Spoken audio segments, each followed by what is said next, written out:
नमस्कार दोस्तों, मेरा नाम स्वरूप सोलंकी। हमारी अंतरिक्ष प्रौद्योगिकी की सीरीज चल रही है और इस सीरीज में हम पढ़ रहे हैं भारत में अंतरिक्ष प्रौद्योगिकी का इतिहास। और अंतरिक्ष प्रौद्योगिकी का इतिहास हमने कहाँ तक पढ़ लिया था? तो हमने लास्ट क्लास में 1983 इनसेट 1B, 1984 राकेश शर्मा अंतरिक्ष में गए, 1988 IRS 1A, 1994 PSLV, 1999 PSLV से विदेशी उपग्रहों को ले जाना, 2001 GSLV और 2008 चंद्रयान प्रथम और 2013 मंगल ऑर्बिट मिशन मॉम तक देख लिया था। यहां से अब हम आगे क्लास को कंटिन्यू करते हैं। तो इसके बाद में 15 फरवरी 2017 को भारत ने कर दिया धमाका। भारत ने अंतरिक्ष के क्षेत्र में एक बड़ा इतिहास रच दिया। भारत ने क्या करा कि 15 फरवरी 2017 को इसरो ने श्रीहरिकोटा अंतरिक्ष केंद्र से एकल रॉकेट मतलब एक ही प्रक्षेपण यान से एकल रॉकेट का उपयोग करते हुए 104 उपग्रहों को सफलतापूर्वक लॉन्च किया। ये डेट आपको याद रखनी है। ये उपग्रह की संख्या भी आपको याद रखनी है, 15 फरवरी 2017। देखिए, मैं आपको याद करवाने के लिए बता रहा हूं, याद हो जाएगा आपको। ये तारीख कौन सी? 15, और फरवरी का महीना कौन सा रहता है? दूसरा। तो 15 और 2 कितना होता है? 17। तो 15 फरवरी 2017। वैसे भी भारत में 14 फरवरी का दिन याद रखते हैं, तो 14 फरवरी के बाद में आता 15 फरवरी। 15 फरवरी 2017 को इसरो ने श्रीहरिकोटा अंतरिक्ष केंद्र से एकल रॉकेट का उपयोग करते हुए 104 उपग्रह को सफलतापूर्वक लॉन्च किया। फिर उसके बाद में आगे आता है सन 2017। 2017 में भारत ने GSLV मार्क थर्ड, इसको M के नहीं पढ़ेंगे, इसको मार्क थर्ड पढ़ना है। तो GSLV मार्क थर्ड ने पहली उड़ान भरी। इसका मतलब यह है कि ये जो GSLV मार्क थर्ड है ना, ये भारत का अभी तक का सबसे शक्तिशाली प्रक्षेपण यान है। मतलब यूं बात करें अपनी देसी भाषा में कि भारत की अभी तक की सबसे बड़ी, सबसे मजबूत ट्रॉली कौन सी है? तो उसका नाम है GSLV मार्क थर्ड।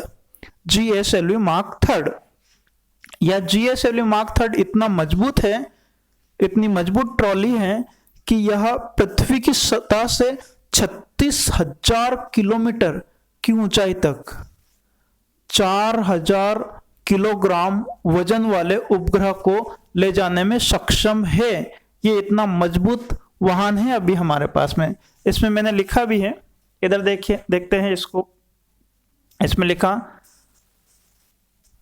2017 में भारत के GSLV मार्क थर्ड ने पहली उड़ान भरी। इसने GSAT 19 उपग्रह को सफलतापूर्वक लॉन्च किया। आगे लिखा है GSLV मार्क थर्ड भारत का अभी तक मतलब आज की मैंने तारीख भी लिखी नहीं, तो आप बाद में इसको देखो तो गड़बड़ हो जाएगी। 21 मार्च 2021 का सबसे ताकतवर यान, ट्रॉली, अपनी भाषा में समझने के लिए मैंने ट्रॉली बताया है। यह 4,000 किलोग्राम के उपग्रह को पृथ्वी की सतह से 36,000 किलोमीटर, ये बहुत ऊंचा होता है, की ऊंचाई तक ले जाने में सक्षम है। कौन सा यान सक्षम है? GSLV mark third. फिर उसके बाद में आगे बात करें तो 14 नवंबर 2018 को GSLV मार्क थर्ड ने GSAT 29, ये GSAT का फुल फॉर्म यहाँ पर होता है जियो स्टेशनरी सैटेलाइट, जियो स्टेशनरी सैटेलाइट, और 29 मतलब 29 नंबर का था, को सफलतापूर्वक लॉन्च किया। भारत के द्वारा अभी तक भेजा गया सर्वाधिक भारी उपग्रह लगभग 3500 किलोग्राम वजन का है। देखिए इस फैक्ट को मैं एक बार और पढ़ के बताता हूं कि भारत के द्वारा अभी तक भेजा गया सर्वाधिक भारी उपग्रह कौन सा है और कितना वजन का है। तो भारत के द्वारा अभी तक का भेजा गया सर्वाधिक भारी उपग्रह 3500 किलोग्राम के वजन का है। और इसको किसकी सहायता से भेजा गया है? इसको भेजा गया है GSLV मार्क थर्ड की सहायता से इसको भेजा गया। इसकी क्षमता तो 4000 किलोमीटर तक को ले जाने की है, सॉरी इसकी क्षमता तो 4000 किलोग्राम, गलती से किलोमीटर निकल गया था, 4000 किलोग्राम वजन के उपग्रह को ले जाने की है। लेकिन ये कितना ले गया है? ये ले गया है 3500 किलोग्राम, 3500 किलोग्राम का उपग्रह ये ले गया है। फिर आगे बात करें तो 5 दिसंबर 2018 को GSAT 11 का प्रक्षेपण किया गया। देखिए इस लाइन को एक बार और पढ़ते हैं। 5 दिसंबर 2018 को GSAT 11 का प्रक्षेपण किया गया। यह भारत का सबसे भारी संचार उपग्रह है। इसका वजन 5854 किलोग्राम है। इसे फ्रेंच गुयाना से सफलतापूर्वक लॉन्च किया गया। देखिए समझिए बात को, हमारे पास में जो यान है उस यान के द्वारा हम 4000 किलोग्राम वजन वाले उपग्रह को जियो की कक्षा में ले जा सकते हैं। लेकिन इसका वजन देखिए, इसका वजन था 5854 किलोग्राम। इसलिए इस उपग्रह को हमने फ्रेंच गुयाना से प्रक्षेपित किया। अब ये फ्रेंच गुयाना कहां पर है? तो दक्षिण अमेरिका एक महाद्वीप है। उस दक्षिण अमेरिका महाद्वीप में एक देश है ब्राजील। उस ब्राजील देश के उत्तर में एक देश है फ्रेंच गुयाना। फ्रेंच गुयाना देश का नाम है।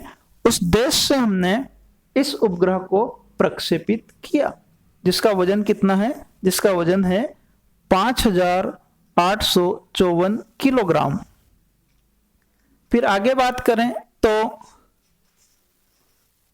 हम भारत में अंतरिक्ष प्रौद्योगिकी के इतिहास के लगभग अंतिम पड़ाव पर आ गए हैं। अब 22 जुलाई 2019 में GSLV मार्क थर्ड द्वारा चंद्रयान 2 को अंतरिक्ष में सफलतापूर्वक लॉन्च किया गया। देखिए GSLV ने तो अपना काम कर दिया था। इसने अंतरिक्ष में सफलतापूर्वक लॉन्च कर दिया और यह लगभग आंशिक रूप से सफल भी रहा है। फिर उसके बाद में अब बिल्कुल अंतिम पड़ाव पर आ गए हम भारत में अंतरिक्ष प्रौद्योगिकी के इतिहास में। भारत ने 2021-22 के बजट में, अभी हाल ही में जो भारत सरकार ने बजट पेश करा, मैं उसकी बात कर रहा हूं। तो भारत ने 2021-22 के बजट में ब्राजील के अमेजोनिया नामक उपग्रह को PSLV C51 के द्वारा प्रक्षेपित करने की घोषणा की है। यह भारत सरकार ने हाल ही में प्रस्तुत बजट में घोषणा की है कि हम ब्राजील देश के अमेजोनिया नामक उपग्रह को PSLV C51 के द्वारा प्रक्षेपित करेंगे, ऐसी घोषणा की गई है। देखिए ये याद रह जाएगा आपको आसानी से। ब्राजील में कौन सी नदी बहती है? अमेजन नदी। तो अमेजन नदी बहती है तो अमेजन नदी के नाम से इस उपग्रह का नाम रखा गया है अमेजोनिया उपग्रह, और ये उपग्रह हम ले जाएंगे, ऐसी घोषणा भारत के हाल ही के बजट 2021-22 में की गई है, ऐसी घोषणा की गई है। तो दोस्तों यह अंतरिक्ष प्रौद्योगिकी का इतिहास कंप्लीट हुआ। अंतरिक्ष प्रौद्योगिकी की सीरीज अभी और भी आगे बढ़ेगी। आपको कुछ एक सैटेलाइट के बारे में और भी बताना है, जैसे एड्यूसेट के बारे में बताना है, मेटसेट के बारे में बताना है, इमीसेट के बारे में बताना है। इसके बाद में आपको अंतरिक्ष कचरा के बारे में भी जानकारी देनी है। तो अभी ये सीरीज चलेगी। ये तो अपना एक टॉपिक हुआ आज भारत में अंतरिक्ष प्रौद्योगिकी का इतिहास। ये इतिहास वाला टॉपिक अपना पूरा हुआ। इसके बाद में भी वीडियो में लॉन्च करूंगा, आपका अंतरिक्ष प्रौद्योगिकी पूरी तरह से कंप्लीट करवाऊंगा। एक भी प्रश्न आपका अंतरिक्ष प्रौद्योगिकी से नहीं छूटेगा। जानकारी अच्छी लगी हो तो लाइक करें, शेयर करें, सब्सक्राइब करें। धन्यवाद।